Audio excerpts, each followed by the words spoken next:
Namaste and warm welcome to all the participants and the registrants for this course on mathematical foundations for machine learning. This is going to be the last lecture for this course.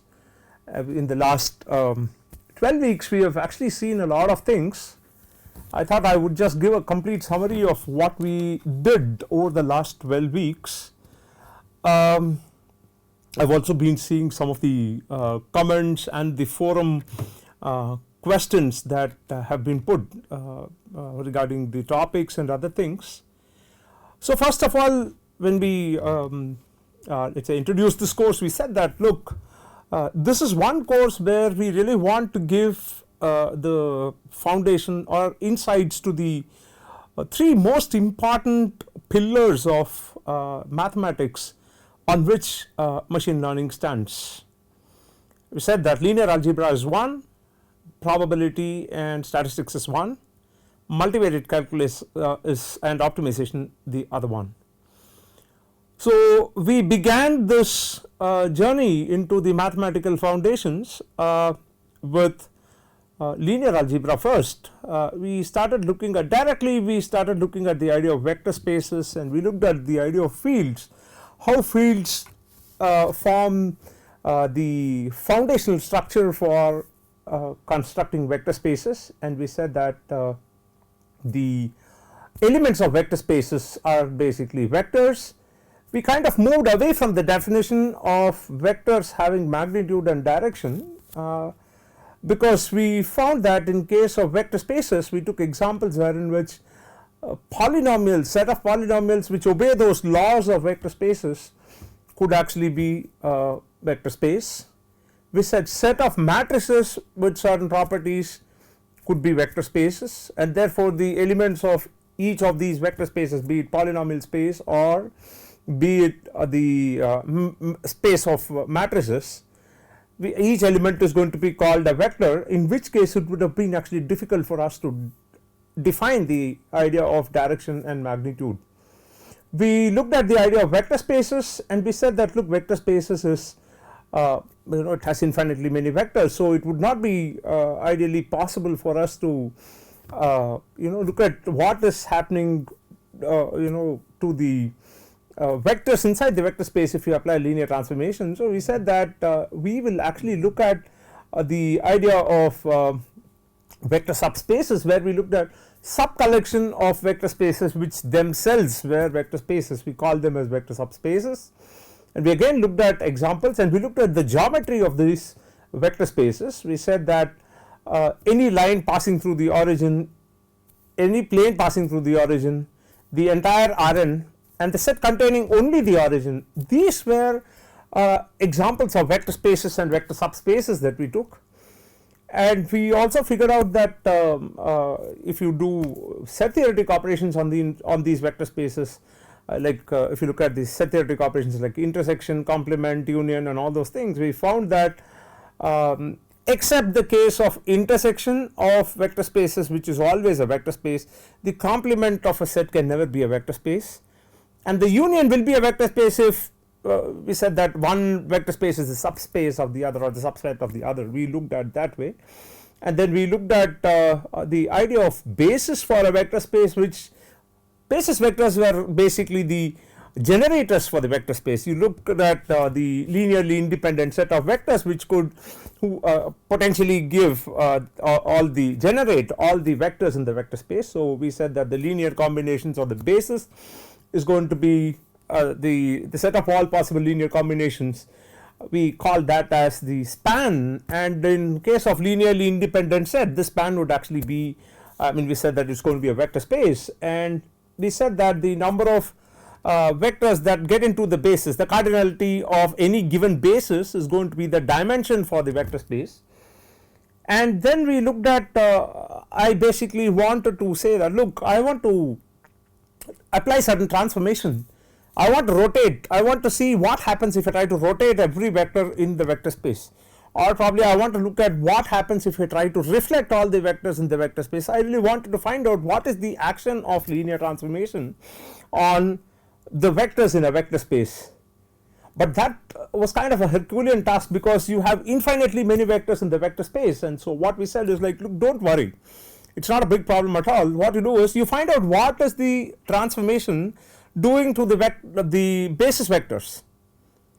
If you know what the transformation does to the basis vectors, you actually know what the transformation does to the entire vector space, because every vector in the vector space is going to be a linear combination of the basis.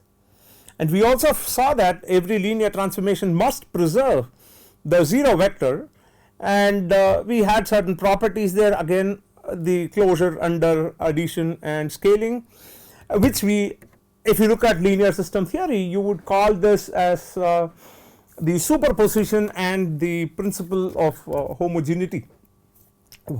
So we basically looked at this, and then we looked at a lot of ideas of linear transformations. We took certain examples. We also said that, look, there are certain vectors in a vector space which get transformed to the 0 vector by the linear transformation. So we said that such set of vectors which get transformed to the 0 vector by a linear transformation, that set we called it as the kernel of the linear transformation or the null space of the linear transformation. And then we said that, okay, there could be certain vectors which get transformed to some other vectors, and that collection is also going to be a subspace, and we call that as the range of the subspace. And we also said that, look, you can associate a matrix with a linear transformation, and you basically study the matrix representation of linear transformations on the vectors in a given vector space, say Rm or Rm. Suppose you have a matrix which is an m by n matrix, which is basically going to transform n component vectors to m component vectors. We said basically that the matrix A m by n is going to transform x in Rn to B in Rm. And in that context, we also studied that every matrix is associated with 4 fundamental subspaces. The first subspace that we saw was the null space or the kernel of the matrix A, which is a subspace of Rn if matrix A were to be Rm by n.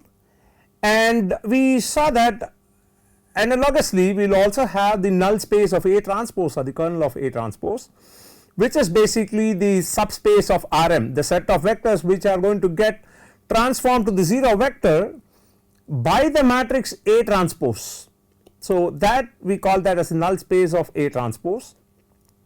And then we said that, look, we also have the column space of A and the column space of A transpose, which was actually the row space of A. So we associated that these are the 4 fundamental subspaces that you have with respect to given matrix. And we also saw that there are certain vectors which do not undergo any transformation except getting scaled. That means they are invariant to a particular transformation. That means their direction does not change, and such vectors we basically were looking at non-zero vectors, because you transform any 0 vector, it's going to become a 0 vector. So we said we will transform non-zero vectors. We want to find out if there exists any non-zero vector which, when transformed by the matrix A, is going to give me a scalar multiple of the same vector. For that we took the example of the derivative of e power ax. If you take the derivative of e power ax or any nth derivative of e power ax, if e power ax is the input to the function to the derivative d by dx, now what is going to have the system which is going to take the derivative of the input, the output is also always going to be equal to a into input, a squared into input, a power n into input, and so on. So that is the case of d by dx or d power n by dx. So you keep taking derivatives, the result is going to be a scaled version of e power ax. Along the same lines, we were looking for certain vectors which could actually be scaled under certain transformation, but does not undergo any kind of direction change, and we call such vectors to be the eigenvectors for a matrix or a linear transformation or an operator that we had. And then the scaling factor, basically we call that as the eigenvalue. And we actually saw a lot of interesting, we saw a couple of interesting applications in fact of these eigenvalue eigenvectors. When we said we will diagonalize this matrix, we said that A is equal to PDP inverse. where A is the matrix for which the diagonal elements of the matrix D is going to be the eigenvalues, and the columns of the matrix P are going to be the eigenvectors corresponding to those eigenvalues which are there in the D matrix. We can diagonalize this matrix A as D is equal to P inverse AP, and then it is easy for me to compute now A power n. A power n is nothing but P D power n P inverse, where D power n is going to be the nth power of only the diagonal elements in that eigenvalue matrix. In that fact, in that way, computing the matrix powers became very easy for us. That was one of the nice applications that we took, and we also said that look, you can find the inverse, and if the matrix is a covariance matrix, you can actually find out the standard deviation taking A power half. That all that we can do, we actually looked into that. And then what we said is we will also study certain very specific ideas of linear transformations, where we looked at the idea of projections. We said when we saw projection, we said that look, projection is not something new, we have already done it. We were trying to figure out how much of 5 is there in 27. We said there are 5 5s in 27 with a remainder 2, which we can never be which is like the error that stands. So we said that you want to find out how much of information of a vector lies in the direction of another vector, and that is exactly where we got into the idea of projection, where we said the projection of the vector is nothing but the amount of information of this vector, one of the vectors in the other vector on which you are going to project. And we said this, the corresponding matrices of projection is all we told that look, the projection matrices are symmetric and idempotent, and we had certain properties related to that. And then we started looking at the idea of pseudo inverse real symmetric matrices. We looked at the idea of real symmetric matrices. We said that they have certain important properties, that real symmetric matrices, the eigenvalues are always real, and we said that the real symmetric matrices with distinct eigenvalues will have orthogonal eigenvectors, which made our life very easy, because instead of saying I have A is equal to PDP inverse, now if A is a real symmetric matrix, I could write it as PDP transpose, because for orthogonal matrices we know that the inverse of the matrix is going to be the transpose of the matrix itself.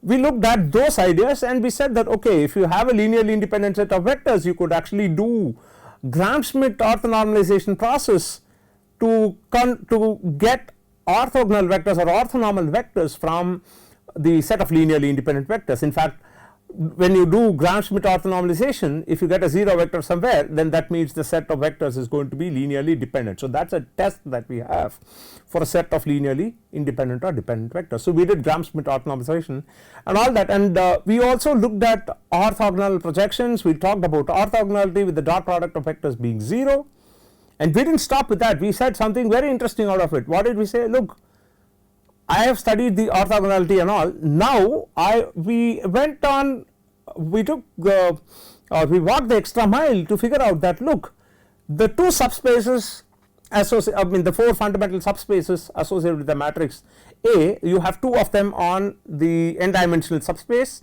and 2 of them you have to be the subspaces of the m dimensional vector space. And we said that when we studied the idea of orthogonality, we basically defined orthogonal complement subspaces, and we said that look, the null space of A and the column space of A transpose, or the row space of A, they are orthogonal complements of each other. And on the other side in Rm, we also said that look, the column space of A and the null space of A transpose were orthogonal complements of each other. And we did not stop there. There was something interesting that we did. We proved that if you have any vector in a vector space V, and I define a vector subspace of V which is W, then I can take this vector in V and I can resolve it into 2 components, of which one component comes from W and the other component comes from W perpendicular, or the orthogonal complement subspace. That was not something new to us. We have already done it in our class 7, 8 or 9 probably, when people were told look, I have a vector u, I can decompose it into u cos theta and u sin theta component. That means cos theta component and sin theta component are orthogonal to each other. This is something which we know, but then we established it from the idea of orthogonal complement subspaces, we said that look, this is possible. You take any vector subspace and then you find the corresponding orthogonal complement. Now you take any vector in the vector space, you can resolve them into components, of which one comes from the whatever the subspace that you took, and the other component comes from the orthogonal complement of the subspace. And we said that most important conclusion that we had there was two things. Number one, we said that the dimension of the subspace plus the dimension of the orthogonal complement was giving us the dimension of the vector space V. And second thing is, we established Pythagoras theorem from there, right? We established Pythagoras theorem from there, and we said that look, there is a unique representation of every vector, one in the given subspace and the other one in the orthogonal complement subspace, and that projection, orthogonal projection, is going to give you the minimum error representation of a vector in an orthogonal subspace. That is what we took. And then what we said was, look, everything seems to be fine as far as the square matrices were concerned, wherein which we said that look, if you had real symmetric matrix, we said that the orthogonal eigenvectors corresponding to the distinct eigenvalues, they in turn become reference axis. And what we said was, look, whenever the action of the matrix A, real symmetric matrix A on a vector, can be captured as linear combination of projections along these orthogonal eigenvector directions, where the scalars are going to be the eigenvalues themselves. But all these things worked when we did only square matrices, but in real life all we get is rectangular matrices. So the question was, how are we going to do with rectangular matrices? Then we said that look, okay, fine, if I have rectangular matrix, don't worry, we can always get a square matrix cousin of the rectangular matrix. You take A transpose A and A transpose. Now we said that it's very interesting to note that the rank of A transpose, rank of A transpose, rank of A transpose A is all the same. That means all these four matrices are trying to give us the same information as far as rank is concerned. And we interpreted that in terms of the independent features that you would have in machine learning. So the rank gives you that. And then what we did, we said that okay, the moment I have A transpose A, I get a symmetric matrix, I will find the eigenvalues and eigenvectors of the symmetric matrix. And then I did something and I ended up getting what is called as the singular value decomposition for any matrix A. We found out the pseudo inverse and then we found the singular value decomposition. In fact, the pseudo inverse helped us to get a least squared solution, right, whenever the vector that Ax equal to B, when you do, and if B is not there in the column space of A, we wanted to project B onto the column space of A, and then we wanted to get an approximate solution for, let us say, Ax hat is equal to the projection of the vector B onto the column space of A, and that is where we got into the idea of pseudo inverses, and we also looked at certain special matrices and saw how the pseudo inverse is going to look at and look like. And what we did is we moved on to do the singular value decomposition. We said that look, even if the matrix is rectangular, no harm, I will take the positive square root of the eigenvalues of A transpose A and A transpose, and then I will do exactly like what I did with PDP transpose. I will do a U sigma V transpose, where the sigma matrix was called as the Moore-Penrose pseudo inverse.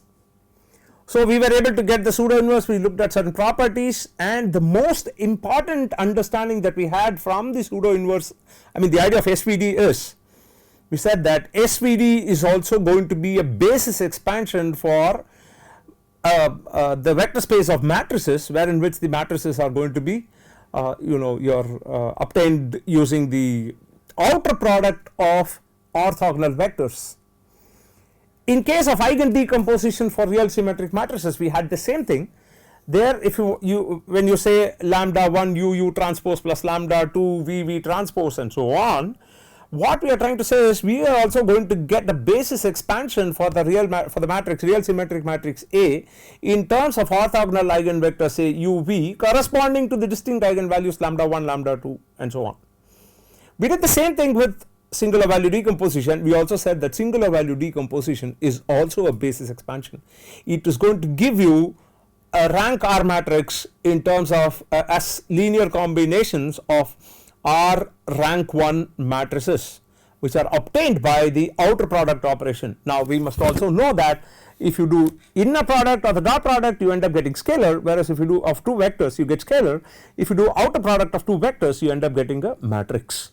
This is a way of generating matrix in fact, and that is something which we had, and from there we again moved on. We said that look, basis for a vector space is nothing big. Basis for a vector space is like the specs that is prescribed for you. For a specific application, each and every one of us, we will have our own vision, power and so on, and we may not be able to use the standard reading class to read. So we said that according to our power, we are given the lens with which we will be able to read out things carefully, clearly, and that's exactly what a basis SVD does. Basis SVD gives you the best basis in order for you to get the structure of the data that is there. So singular value decomposition was that, and then we looked at the application. We just went a bit more detailed. We went and looked at principal component analysis. We said that principal component analysis is nothing but you take the covariance matrix of the data matrix and then figure out the eigenvalues and the eigenvectors of this matrix. The dominant eigenvalues eigendirection corresponds to the first principal component, and subsequently the decreasing order you get the subsequent principal components, and this dominant eigendirection that you go and get is basically the direction of maximum variance and so on. So we looked at that, and we also looked at SVM classifier, which was basically an out of place topic there. It should have actually been in the week 12. Unfortunately, out of some mix up it got in there, but then we looked at SVM classifier, where we said that you are going to identify some boundaries so that you are able to classify things. And we did all this 4 weeks of linear algebra. Then we said okay, we have done enough of linear algebra, now let us get on to probability. And we started off with the definition of basic idea of probability, which all of us have done in high school level. We looked at the idea of sample space, random experiment, we looked at the idea of events, and we said that events are not just the subsets of the sample space, but events are the subsets of the sample space which are of our interest.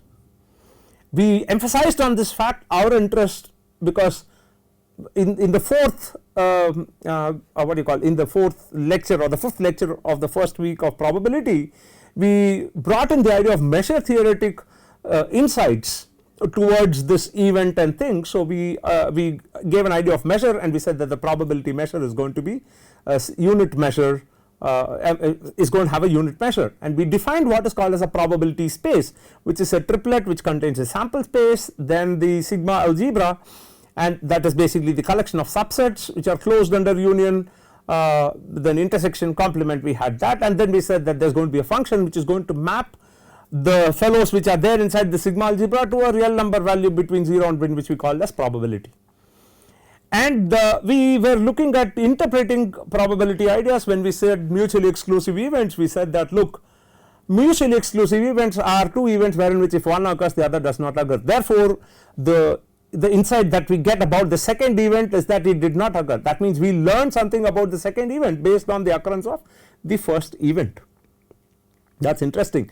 So the second question that we asked was like, look, if I can have two events wherein which occurrence of one gives complete information about the occurrence of the other, can there be two events? Does there exist two events wherein which occurrence of one does not give any insight about the occurrence of the other? And that's where exactly we got into the idea of independent events. We said that occurrence of one does not give any occurrence, that means insight about the other. That means whatever prior information that you had, that remains. There is no update, there is no learning that you have out of the occurrence of the first event.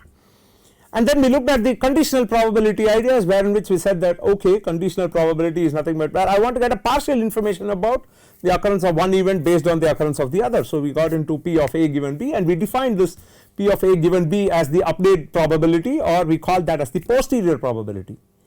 So the posterior probability we defined this as the probability of an event A after the occurrence of event B, and we have something called as prior probability. We said that this prior probability gets fixed the moment you fix the events, and then the sample space and then the events. And so we said when the posterior probability is equal to prior, you get independent events. That means P of A intersection B is equal to P of B into P of A. That's what we had. And we looked at the axioms of probability. Before that, we also looked at the idea of law of total probability, and we looked at Bayes' theorem, Bayes theorem, we said that look, if I have multiple causes for a particular effect, multiple disjoint causes, and those are the only possible causes for this particular effect. Now we say that the effect has occurred, what is the chance that, what is the probability of A being a cause, A1 which is one of the causes being the cause for this effect, and we did the Bayes theorem and so on. And we interpreted Bayes theorem very nicely. The expression for Bayes theorem, we said that the posterior is equal to likelihood by evidence into prior. So this is what we had, and post that we started looking at the idea of random variables. Random variables were basically mapping from the sample space to real numbers, where we said that we need to associate rewards with random experiments. So that's why we use this random variable. And we had this different types of random variables, where we had discrete random variables and continuous random variables, and we looked at these are the discrete random variables are characterized by the probability mass function, which are exact representation of the probability model, or which is an exact representation probability model. And for the continuous function, we said that look, because I am going to have infinitely, uncountably infinitely many number of values, I will not be able to associate probability mass. Therefore I did we said that okay, we will associate probability density function we had, and we said the probability of finding the random variable in an interval a comma b is given by integral a to b the density function into dx. That is what we had. In this case the sum of probability masses were 1, and in that case the area under the density curve was 1. So we looked at certain standard probability distributions like Bernoulli trial, then we had binomial repeated n independent Bernoulli trial, independent and identically distributed Bernoulli trial, then we looked at geometric distribution, we looked at equally likely Poisson and so on, and we went to the continuous domain, where we looked at uniform distribution exponential, and the most dreaded curve for any of these corporate evaluation and relative grading that is being done, the normal distribution curve. And post that what we did is we looked at if in case I do not have probability mass function or the probability density function, I do not have it, I must still be able to characterize this random variable, for which we looked at the idea of cumulative distribution function. In fact, it is from the cumulative distribution function that you actually describe the discrete random variable and continuous random variable. So we did that, and we said even if it is not there, we will say we will look at the moments where we looked at mean, variance and so on, and we tried to describe these random variables. We did this, and then we said okay, quite some time we have spent time on single random variable. Now we want to look at the joint behavior of two fellows x and y. It's like you put two kids inside a room, and then you want to study the joint behavior of the two kids. They will have their own individual behavior, which we called as the marginals, and the joint behavior we called as the joint distribution. So you had joint PDF, PMF, joint CDF, joint moments and so on, of which were very specific 2-3 fellows were very important to us. We said correlation, covariance, and we said that the correlation coefficient. We looked at all these things. We also looked at covariance, what it means. We looked at what is the problem with correlation, covariance. Covariance is unit dependent, it depends on the unit of measurements. We said we will standardize this, and we ended up getting correlation coefficient, which was basically measuring the linear relationship between two random variables. And at that point in time we again broke. We said that now we will look at the idea of sample geometry. We want to see what happens to the sample geometry, how does a sample look. So we said that okay, sample is nothing but a point in the n-dimensional space, and then we said the average is nothing but the projection of this data vector along the direction of the vector whose components is all 1. We looked at it that way, and then we looked at the deviation vector, whereas the length of the deviation vector was basically giving you the standard deviation, and squared length was giving the variance and so on. Then we moved on, we embarked on a journey into statistics. We did central limit theorem, prior to which we also did Markov inequality and Chebyshev inequality, wherein which we had we were looking at certain bounds on the tail probability. So we got them. One was very loose bound, which is the Markov inequality, which worked only for non-negative random variables, non-negative random variables, whereas we wanted to include any kind of random variable. So we looked at the Chebyshev inequality, and then we went on to do central limit theorem and so on. We did that, and with that we also studied the properties of covariance matrices. Very important properties of covariance matrix. They are real symmetric, they are positive semi-definite, They are positive semi-definite. There is one thing that, and they are diagonalizable, which means you can decorrelate things. Most important thing, in fact it was also there in the assignment, we said that the determinant of the matrix must be greater than or equal to 0. See, this determinant of the matrix greater than or equal to 0, it comes from the fact that the eigenvectors are either 0 or positive. It is not that this is a condition, it is a consequence of the eigenvalue eigenvectors, the eigenvalues being greater than or equal to 0. But one most important thing is the diagonal elements of the covariance matrix must always be positive entries or 0, because that all the diagonal elements correspond to the variance values. Variance can never be negative. So we looked at that, and then we moved on to the idea of calculus. Said okay, enough of probability is done. We looked at calculus, we started with derivatives, then we started looking at partial derivatives. We said that okay, derivative of a single variable function is very easy, everybody has done it, but then derivative of multivariable function is going to be a problem, because you are going to have variation along different directions, and therefore you compute the slope along these different directions and put them in a matrix form, you end up getting the gradient of the function. And then we looked at the idea of directional derivatives. We said that okay, there is going to be something like this, we have this, and then we also looked at the idea of Jacobian and Hessian. We looked at vector valued functions, we looked at a lot of things, and we also looked at taking derivatives of matrices in week 9, where we said okay, you have numerator layout and denominator layout depending on how you are going to populate the gradients. You are going to do it column wise or you are going to do row wise. We had the numerator layout and denominator layout. Post that we ended up looking in week 10, we started looking at the ideas of matrix derivatives again, where we looked at the derivative of matrix X transpose AX, X transpose AY, and a whole lot of things which we actually use for very practical purposes, including computing the least square solutions and so on. And then we looked at what is it to do optimization. We said you have an objective function, you either minimize or maximize subject to certain constraints, or there is no constraint, find out the parameters which would maximize or minimize this objective function. And in that we looked at the constraint optimization and unconstrained optimization. Then of course Gaurav did 2 interesting sessions on gradient descent algorithms and stochastic gradient descent, and we also looked at constraint optimization, unconstrained optimization, and then we looked at Lagrangian multiplier and so on. Then week 11 and week 12 Dr. Ashok Rao gave you insights about perceptron, neural networks, and the backpropagation algorithm, followed by he also gave ideas of what is known as classification, what is known as clustering, and what is regression. He gave nice insights, and then I came back to talk about linear regression and logistic regression. And in linear regression also we gave nice insight to the A transpose A into A transpose A, the whole inverse A transpose matrix.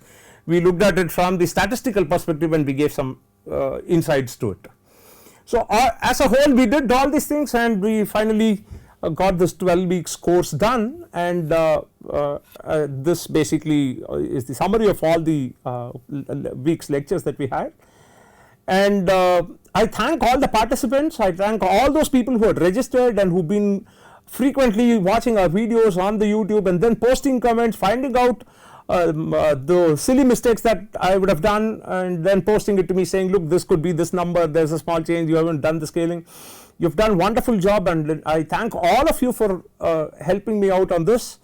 And I also thank my teaching assistants for this course, Aditya, who did the initial what would you call it, he did the initial visualizations and stuff, and then we had Kavya, who was sitting through the lectures and then looking at what is the mistake that we have done. Sometimes it would have got slipped out of her also, and then assignments, and Gaurav of course for giving us where to put what visualization, what kind of story we need to weave around. It was really interesting that we had nice support from my TAs. And of course I also thank my mentor and Professor Ashok Rao, who was the instructor for this course, for giving out insights on some amazing topics, and it turned out really well. I had actually seen some of the comments that people had given on YouTube about this. Of course there are many places for improvement for us, and especially I need to do a lot of the point is like when I prepare some notes and then come and I tend to make mistakes when I write here. If it's an example that I do it there, it becomes easy for me. So I might have, why would I say I might have, I would have done some mistakes. I have done some calculation errors, and which we have corrected there in the videos. We made this as comments, and if it is possible we have changed it in the video, or we have given it as comments. I thank all those people who brought out these small mistakes to my notice. I really thank, and all those people who have made the question answer forum, the forum that we had for the course was amazing with the kind of questions that we had. And in fact, the first the live session that we had, where many of you pitched in with a lot of questions, in fact I could learn a lot, and of course you will find deficiencies. After all, if you try to project anything into a proper vector space, you know that there is always going to be error if the vector is not there in the projection in that vector space. There is always going to be the error. We have tried to minimize our error as much as possible. Maybe in the next run of this course, if it is possible, we will try to avoid all these errors, probably try to make new errors, new mistakes, who knows. But I thank all the participants, definitely I thank all the participants and all the people who on the forum who posted questions and who made the course very interesting and very interactive. I also thank Manim for letting us use their tool for this visualization, and I also thank all the authors and the online materials and textbooks which were made available by these authors and professors in terms of lecture notes and things, and of course the Quora posts and then Medium articles. I mean, it helped me learn a lot, and I thank all of them. I may not be able to list out them, but I thank all these people from whose web pages and materials that we have taken, or we have adopted a few things, but of course we customize to our requirement. We thank all these people, and I also suggest all the participants and viewers of this course, please go through these articles. I mean, it's not necessary that in a textbook you get a lot of information. It is all these places like Medium, and then blog, and then MathStack Exchange, and even on Twitter there are a couple of handles which do really good job. I mean, I have followed this Twitter account on Tivadar Danka, who has given some amazing insights. You have Math Cafe, which gives some interesting insights, Probability Fact, ProbFact, a Twitter handle. All these things have given a lot of insights. In this journey of teaching this course, I have gone through many of these websites, many of these articles, which helped me, which actually helped all of us to learn things better and then deliver the lectures much better. So I thank all these authors of these various articles that were made available on their web. Of course, our team here, NPTEL team at IISc, they were the best support possible for us, and then they kind of helped us schedule, reschedule, edit, re-edit. They did a lot of things. In fact, we took a lot of time for them. We thank our team here, NPTEL team here, which includes Mr. Gururaj, Ms. Deepali, Mr. Naidu, Mr. Avinash, Mr. Naveen, and Mr. Tyagu. And then the assignments team, we have Ashwini and all. And one more person that I really want to thank is Bhanuj in our editing team. I mean, the amount of edits that we have given him to put these things properly, he has done a wonderful job, I guess. And I also thank Professor Umanand, our IISc NPTEL chairman, who gave us permission to IIT Madras, which also helped us run this course. And on that note, I thank everyone. It was a wonderful experience doing this, learning to do new mistakes, learning to do bad mistakes. All those things were learning for us. We'll try to avoid all these things in the future course. I hope you all enjoyed this course. If you have any feedback, you please put it on the group or in the forum, or probably you can put it as comments in the YouTube videos that you see, and I'm sure in the next run of this course we will make it much more interesting and much more insightful. I wish you all the best and wish you all a wonderful times ahead. Namaste.